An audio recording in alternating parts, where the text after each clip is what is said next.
네, 지금 뭐 이재명 의원을 향한 경찰 수사, 검찰 수사가 모두 다 본격화되고 있는 이런 모양새입니다. 지금 백현동 옹벽 아파트 특혜 의혹 관련해서 오늘 오전에 경찰이 성남시청을 압수수색을 했고요. 어제는 개발업체 또 압수수색을 진행을 했습니다. 지금 수사에 매우 속도가 붙는 모양새인데, 자, 백현동 아파트 특혜 의혹, 이거 대장동 의혹하고 좀 많이 비슷하다, 닮은 꼴이다, 이런 지적이 있지 않았습니까? 이게 뭐 구체적으로 들어가면은 이게 완전히 뭐 비슷한 사건이다라고 얘기할 수는 없겠습니다만, 다만 당시에 성남시가 이제 어려운 개발을 이제 할 수 있게 만들어 줬다라는 점에 있어서는, 그리고 그걸 통해서 민간 업체가 상당한 이제 수익을 거뒀다라는 점에 있어서는 비슷한 얘기 아니냐, 이제 이런 지적들이 많이 있었죠. 그리고 윤석열 대통령도 후보 시절에 예를 들면 TV 토론을 한참 하다가 대장동 관련 의혹을 굉장히 많이 얘기를 했는데, 너무 그 의혹만 얘기하는 거 아니냐라는 지적이 나오니까 바로 그러면 백현동 의혹 얘기한다, 이렇게 얘기를 하기도 해서 여러모로 이제 좀 언급이 많았던 그런 사건이거든요. 네. 구체적으로 보면은 이게 당시에 이제 이 부지가 개발이 잘 안 되는, 원래 이제 공공기관이 있다가 이제 이전한 그 자리인데, 이 자리가 개발이 안 되다가 이게 이 특정 시점을 지나면서 개발이 잘 되는 이런 상황이 돼서, 예를 들면 용도 변경이 자연스럽게 된다거나 해서 지금 보면은 여기가 옹벽이 상당히 높은 이제 아파트다라는 걸로 많이 보도가 되지 않았습니까? 이게 고도제한에서 많이 봤죠. 그렇죠. 고도제한이나 이런 문제 때문에 이걸 피하기 위해서 이렇게 옹벽을 이렇게 크게 이제 만들 수 있도록 한 건데, 어떻게 이런 이제 이게 가능했느냐, 여기서부터 시작을 해서, 그리고 애초에 이 지역에는 민간 임대를 100%로 이제 좀 아파트를 건립하는 계획이 이제 있었는데, 이게 뭐 10%로 대폭 축소가 되고 나머지는 이제 민간 업체가 분양을 하는 방식으로 이제 전환이 됐기 때문에 이런 것들이 여러모로 의심스럽다, 이런 내용이 있는 과정에 이것의 개발업체 측에 또 이재명 의원하고 가까운 사람이, 과거에 이제 선거를 할 때 도움을 받았던 사람이 또 이 업체에 있다는 사실이 같이 이제 나오다 보니까 이런 관계들로 인해서 일종의 특혜가 주어진 거 아니냐, 얘기가 이렇게 된 거거든요. 그러다 보니까는 지금 경찰 입장에서는 이게 고발도 된 사안이고 여러 가지 논란이 있으니까 수사를 할 수밖에 없는 그런 상황인 것인데, 다만 이게 정치적인 논란으로 또 갈 수밖에 없는 환경에 놓여 있어가지고 이 얘기가 또 어디로 가는가 상당히 우려가 됩니다.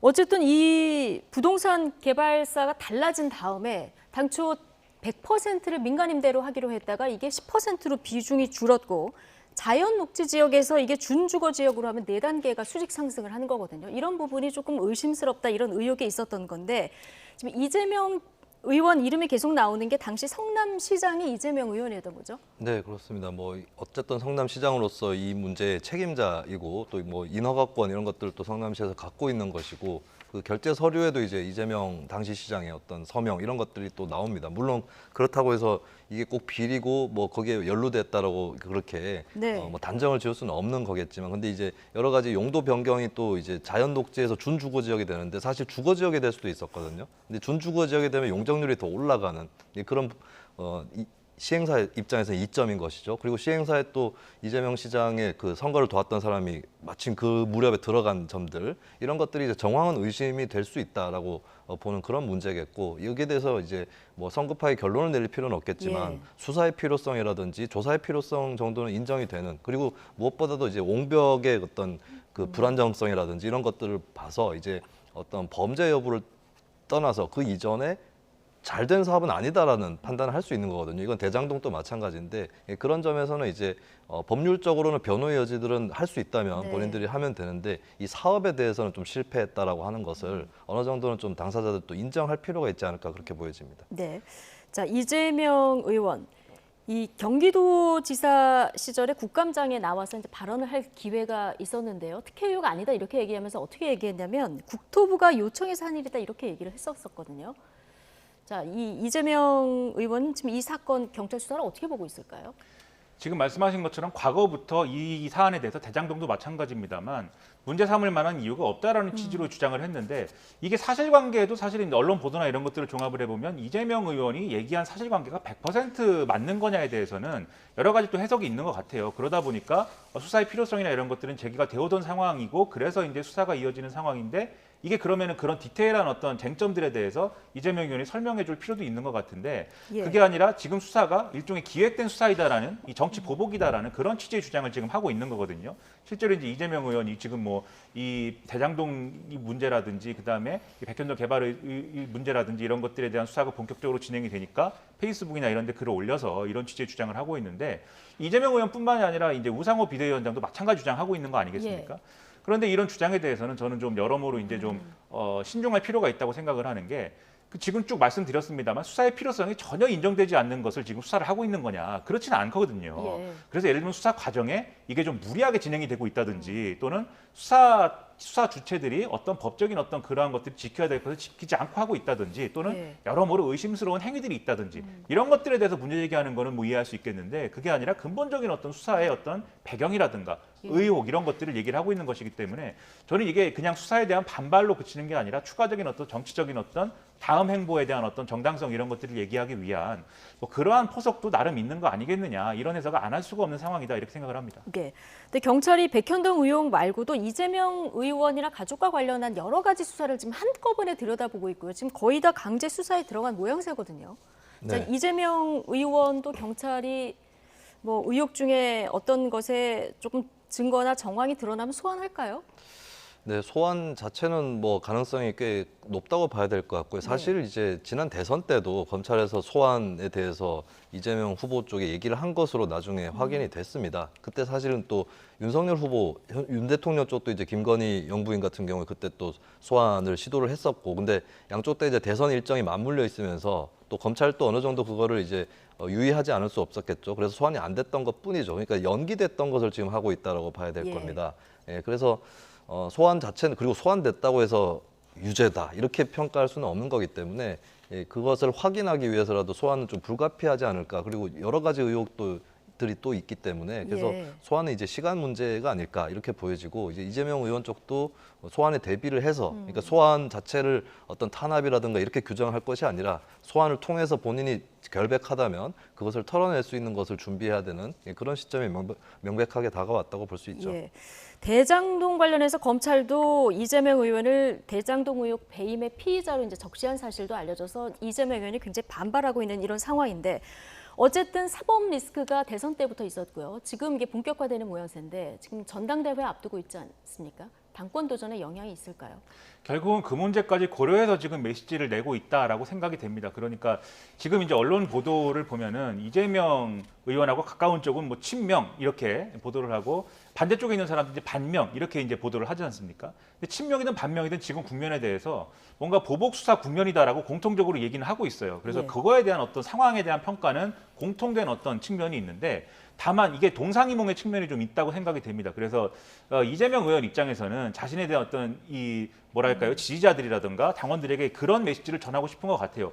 이게 어쨌든 지금 상황에서 가장 차기 대권 주자로서 유력한 인사는 이재명 의원이고 그리고 바로 직전에 대선 후보까지 지낸 사람이면 당에 상당히 상징성이 있는 사람인데 이러한 부당한 어떤 보복 수사에 타겟이 돼가지고 이런 굴욕을 감수하는 것이 당에 과연 도움이 되겠느냐. 그래서 이번 기회에 그냥 당대표를 해가지고 이 대표가 되면 훨씬 더 수사하기가 어려울 것이니까 그런 취지에서 이재명 지키기의 연장선에서 당대표가 돼야 되는 상황이다라는 어떤 논리를 암암리에 주장하기 위한 어떤 논리도 있을 수가 있겠다라는 생각이 드는데 지금 이재명 지사가 올리는 글 등 대부분이 이것도 다 염두에 두고 올리는 글일 것이다 이렇게 보시는 거군요. 아무래도 정치인이 올리는 글이기 때문에 그냥 뭐 일기장에 우리가 일기적듯이 하는 건 아니지 않습니까? 나름대로 많은 생각과 고민 끝에 올리는 글일 텐데 그런 생각 안 하진 않았을 거라고 보고요. 반대쪽에서도 할 말이 있을 거예요. 그러면 이게 결국 새롭게 대표가 되는 사람은 이전까지 완전 민주당에 제기됐던 여러 가지 의혹이라든가 정치적인 어떤 굴레로부터 좀 벗어나서 새로운 민주당을 이제 시작해야 되는 그런 입장인데 이러한 사법 리스크나 이런 것들을 다 안고 있는 상황에서 이재명 의원이 대표가 되는 것이 과연 바람직한 거냐. 이 이재명 의원이 죄가 있다 없다를 떠나서 그런 상황 자체가 민주당을 더 어렵게 만들 수 있지 않겠느냐. 이 주장할 거거든요. 그래서 같은 공통의 인식을 가지고 있지만 결국은 동상이몽하는 상황에서 이 문제가 또 다른 이제 당내 갈등의 불씨가 될 가능성 상당히 농후하다고 저는 생각을 합니다. 어쨌든 이재명 의원이 최근에 많은 메시지들을 내고 있고요. 진중권 전 동양대 교수가 이 정치 보복을 언급한 이 의원의 글을 지적하면서 제2의 조국 사태를 언급했는데 직접 듣고 오시죠. 아무리 검찰이 정치적 기소를 한다 하더라도 물증이 없으면 증거가 없으면 사실 사법부에서 유죄 판결을 안 내리거든요. 자꾸 정치적으로 몰아가서 한국 사법 시스템에 대한 불신을 조장하는 방향으로 가게 되면 조국 사태 2가 나오는 겁니다. 이 지금 방탄조끼까지 입었잖아요. 시제들 동원해가지고 자기 자신을 갖다 방어하려고 들고 이러면 이제 당이 함께 수렁으로 이제 빠져들게 되거든요. 그런 일은 없길 바랍니다. 네, 방탄조끼 입고 수사받는 이재명 의원 조국 시즌 2가 될 것이다. 진중권 교수가 이런 얘기를 했는데요. 좀 일리 있는 얘기로 보십니까? 네, 뭐 몇 가지 요건을 좀 지켜봐야 될 것 같아요. 네. 그러니까 조국 시즌 2가 되느냐 안 되느냐의 몇 가지의 이제 리트머스 시험지라고 할 만한 것들이 있는데 첫 번째는 제가 봤을 때는 이제 수사 자체를 탄압으로 생각하는 사고 방식입니다. 그러니까 과거에도 조국 전 장관 수사할 때도 이제 관련된 뭐 사모펀드 관련된 기관이라든지 입시 관련한 기관들 수색을 하면 아무래도 혐의가 여러 가지였기 때문에 또 관계된 기관이 많았기 때문에 여러 기관을 압수수색을 했었거든요. 근데 이제 그걸 자체를 전격적인 압수수색이고 신상털이다라고 몰아갔던 것이 있습니다. 근데 그거는 압수수색이라는 거는 이제 인권의 가이드라인 안에서 이루어지는 것이고 사법부에서 영장을 발부를 하는 거거든요. 근데 이번에도 좀 유감스럽게도 비슷한 현상이 나타나는 거는 100몇십 군데 압수수색이라고 이제 김혜경 씨의 법인카드 유용 의혹이죠. 그것을 가지고 이제 굉장히 탄압인 것처럼 얘기를 하는 분들이 있는데 그것은 그 카드를 긁은 곳이 많기 때문에 일어나는 일입니다. 그렇기 때문에 그런 압수수색의 뭐 개수, 기관의 개수 이런 걸 가지고 이제 뭐라고 할 얘기는 아니다. 그래서 수사 자체에 대해서 오히려 진실을 밝히기 위해서는 수사를 거꾸로 결백하다고 생각한다면 거꾸로 그것을 이제 잘 활용해서 그리고 잘 응해서 이제 털어낼 일이라고 보고요. 예. 이제 뭐 나오는 사실관계를 부정한다든지 그리고 이제 어떤 문제 제기를 하는 사람을 뭐 검찰 편이다 혹은 어떤 특정 정당이나 집단의 편이다 이렇게 모는 게 이제 조국 사태 때 나타났던 현상들입니다. 그런 현상들이 이제 민주당 스스로가 나타나지 않도록 주의를 기울여야 되는 상황인 거고 그것은 민주당이 하기에 따라 달렸다라고 볼 수 있습니다. 예. 자, 문재인 정부 관련 수사도 좀 속도를 내고 있는데 산업부 블랙리스트 관련해서 백운규 전 장관의 구속영장이 기각됐다. 어제 저희 시간에 이제 속보로 전해드렸었는데요. 그런데 재판부가 구속영장을 기각한 그 사유를 좀 자세히 들여다보면 혐의가 소명됐다 이런 대목이 나오거든요. 백운규 전 장관이 집에 돌아가면서 맘 편히 갔을까 싶기도 합니다. 어떻게 보십니까? 일단 뭐 구속이 안 됐기 때문에 마음이 다소 이제 좀 무거운 마음에 좀 가벼워지긴 했겠죠. 그런데 지금 말씀하신 것처럼 구속영장 기각된 사유가 범죄 혐의가 대체로 소명됐지만 이제 일부 다툼의 여지가 있다라고 하는 게 있는데 이게 백운규 전 장관이 받고 있는 혐의가 좀 여러 가지가 있거든요. 똑같은 직권남용이라고 할지라도 첫 번째로 이제 당시에 산업부 산하기관장들에게 나가라 이렇게 종용했다. 이게 하나가 있는 것이고 두 번째는 그렇게 해서 나간 이제 기관장의 후임 자리에 누가 올 것이냐에 대해서 특정인에게 잘 이제 그 어떤 뭐 이 채용 절차나 이런 것들에 대해서 제대로 이제 할 수 있도록 지원을 했다라는 의혹이 하나가 있는 것이고 세 번째로는 이제 그 나가기 전에 이제 그 밀려나기 전에 어떤 이제 인사 조치한 것에 대해서 그걸 걷어들여라라고 지시했다. 이런 것들이 세 가지가 직권남용이라는 건데 대체로 혐의가 소명이 됐는데 일부 다툼의 여지가 있다라는 거는 이 셋 중에 하나 정도는 지금 다툼의 여지가 있다라는 취지 아니겠습니까? 뒤집어 얘기하면 상당 부분은 이제 혐의가 소명이 됐다라는 거는 혐의가 입증이 상당 부분은 될 수 있다라는 거를 재판부의 인식을 드러낸 거거든요. 그렇게 보면은 이게 이 영장이 기각된 것이 그냥 백운규 전 장관의 어떤 이 처벌 가능성 이런 것들이 굉장히 경감된 것이냐 그렇게 보기 좀 어려운 측면들이 있죠. 그리고 지금 언론에 보도되고 있는 이 재판부의 나머지 입장이나 이런 것들을 봐도 지금 구속 상태에서 수사를 할 필요가 없다는 쪽에 방점이 찍혀 있는 것이지 혐의가 없다 이렇게 얘기할 거는 아닌 상황에 가까워 보이기 때문에 집에 가니까 마음이 편하긴 했겠지만 좀 뭐 잠자리가 이렇게 좀 즐겁다거나 그러진 않았을 것으로 생각이 됩니다. 예. 어제도 구속영장이 기각되면서 검찰의 윗선 수사가 좀 동력을 잃는 거 아니냐 이런 관측도 있었습니다만은 지금 검찰은 이미 당시 청와대에 있었던 박상혁 현 민주당 의원 소환 일정을 좀 조율하고 있는 중이다 이렇게 전해지고 있어서 어떻게 될 거라고 보십니까? 네, 그것은 뭐 말씀하신 대로 박 의원에 대한 수사 이것이 어떻게 진행이 되고 또 거기서 얼마나 밝혀지느냐에 따라서 윗선으로 올라갈 가능성이 이것은 열려 있다고 봐야 될 것 같습니다. 그리고 영장이 기각됐다고 해서 어떤 수사에 꼭 차질이 있다 이렇게 볼 수는 없고요. 왜냐하면 우리 뭐 형사사법 체계에서 또 헌법에서 불구속 수사 원칙이 있기 때문에 구속이 되면 그것이 특이한 것이지 불구속이 됐다고 뭐 이것이 이제 수사가 꺾인다 이렇게 볼 수는 없을 것 같습니다. 그리고 검찰도 좀 유념을 하셨으면 좋겠는 게 불구속 원칙을 좀 살렸으면 좋겠어요. 왜냐하면 굳이 이 영장이 기각된 내용을 보면 증거가 상당량이 확보됐다는 표현이 나오거든요. 이 상태에서 굳이 구속영장을 청구한다고 했을 때는 검찰의 의도가 그렇지 않다 할지라도 보는 사람들 입장에서는 이게 혹시 어떤 전시적인 효과를 노린 것이 아니냐 이렇게 비춰질 수 있고 거꾸로 이렇게 기각이 되면 검찰 수사에 대해서 또 타격을 받을 수 있는 여지가 생길 수 있는 거거든요. 그래서 검찰도 이 수사를 하는 거라면 어차피 법정에서 밝힐 수 있는 내용이라면 네. 구속영장 청구에 대해서는 제가 구속영장을 청구를 자제하라고 말씀드리는 거는 이 수사받는 관계자들을 변호하기 위함이 아닙니다. 예. 그것이 아니라 이 수사를 국민들이 또 많이 보고 있고 정치적 맥락으로 휩쓸려 들어가고 있기 때문에 그 검찰도 그렇다면 거기에 상응하는 그 정치적 소용돌이를 피해갈 수 있는 정무적 판단이 필요하다고 보거든요. 이건 정무적인 판단만이 아니라 법무적인 판단이기도 합니다. 그래서 되도록이면 불구속 수사로 네. 법정에서 결판을 내겠다라는 그 심정으로 수사를 하는 게 더 이 상황에 맞지 않을까 그렇게 보여집니다. 사실 환경부 블랙리스트 사건도 불구속 상태에서 재판을 받다가 재판에서는 결국 유죄 판결을 받은 이런 사건이라서 이 산업부 블랙리스트가 이거와 결론이 같을지 다를지 이건 좀 지켜봐야 될 것 같고요. 어쨌든 이 수사가 전방위로 지금 진행이 되면서 민주당은 문재인 정부와 이재명 의원을 동시에 겨냥한 기획 수사다 이런 입장인데요. 이에 대한 여당 그리고 한동훈 법무부 장관 입장까지 같이 듣고 오시겠습니다. 경제 민생에 돌파하기 어렵다고 판단하니까 이런 식의 수사 국면으로 좀 바꾸고 있는 거 아닙니까? 이러고는 속일 수가 없어요. 20몇 년 정치해본 나 같은 사람은 많이 당해봤기 때문에 이번에는 양쪽을 동시에 치잖아요. 이 한동훈 장관이 문재인 정부 윗선과 또 이재명, 백현동 수석 들어가고 이거 막 동시에 하잖아요. 이건 절대 기획 기세예요. 대검에서 다 기획합니다. 이건 우리가 정권 잡아봤는데 몰라요? 문재인 정부가 수사하면 적폐청산이고 윤석열 정부가 수사하면 정치 보복이라고 호들갑을 떱니다.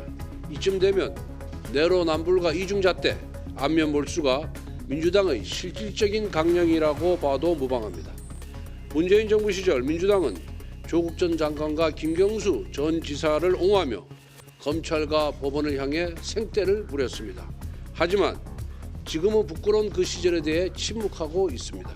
이번에도 마찬가지입니다. 오늘 민주당의 생떼는 또다시 내일의 부끄러움으로 쌓여갈 것입니다. 중대한 범죄를 수사하는 것을 정치 보복이라고 부르는 것에 대해서 상식적인 많은 국민들께서 전혀 동의하지 않으실 거라고 생각합니다.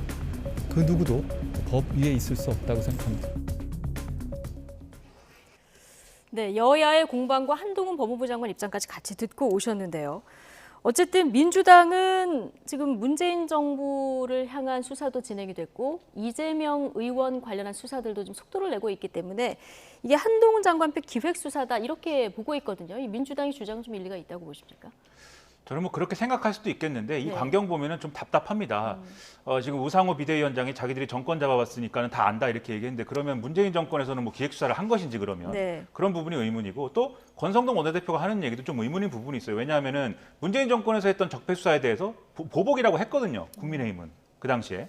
그러면은 왜 그때는 보복이라고 하면서 지금은 또 보복이 아니다라는 거에 근거를 다른 근거를 대는 게 아니고 똑같은 얘기를 또 자리만 바꿔서 반복하는 거 아니겠습니까? 그래서 이런 광경을 보면 상당히 답답한데 그래서 이런 방식으로 그냥 여러 가지 정황들을 끼워 맞춰서 이제 얘기할 필요가 없고 정확하게 어떤 부분이 문제다라고 하는 게 있어야 됩니다. 그냥 한꺼번에 예. 수사를 다 하니까 그것이 기획수사다. 이렇게만 얘기하면은 오히려 소모적인 것이고 지금 진행되고 있는 상황 중에 어떤 것이 정확히 문제이다. 이거를 민주당이 얘기를 해줬으면 좋겠고요.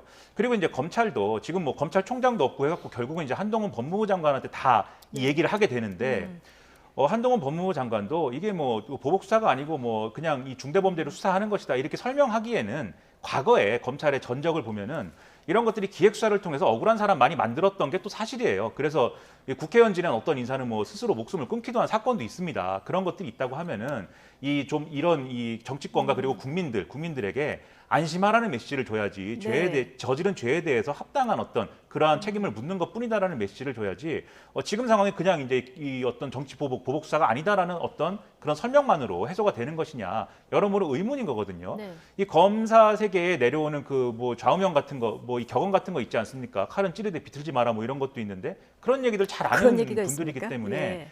이 수사는 자제하는 것이 좋다. 자제하는 게 하지 말라는 게 아니라 정말 네. 필요한 부분에 대해서만 한다는 것을 정확하게 얘기해 줬으면 좋겠습니다. 예. 한동훈 법무부 장관은 말을 아끼면서도 중대한 범죄를 수사하는 것을 정치 보복이라고 하는 것은 국민들이 동의하지 못할 것이다. 오늘 얘기를 했거든요. 길게 얘기하지는 않지만 좀 명확한 입장을 계속 밝히고 있어요.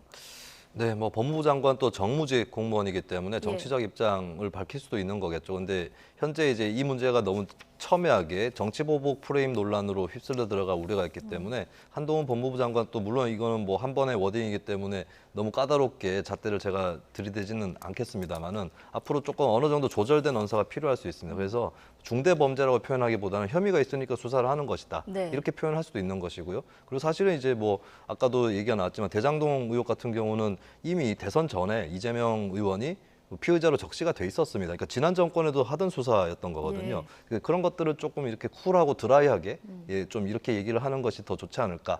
굳이 얘기한다면 그렇게 좀 말씀을 드리고 싶습니다. 네.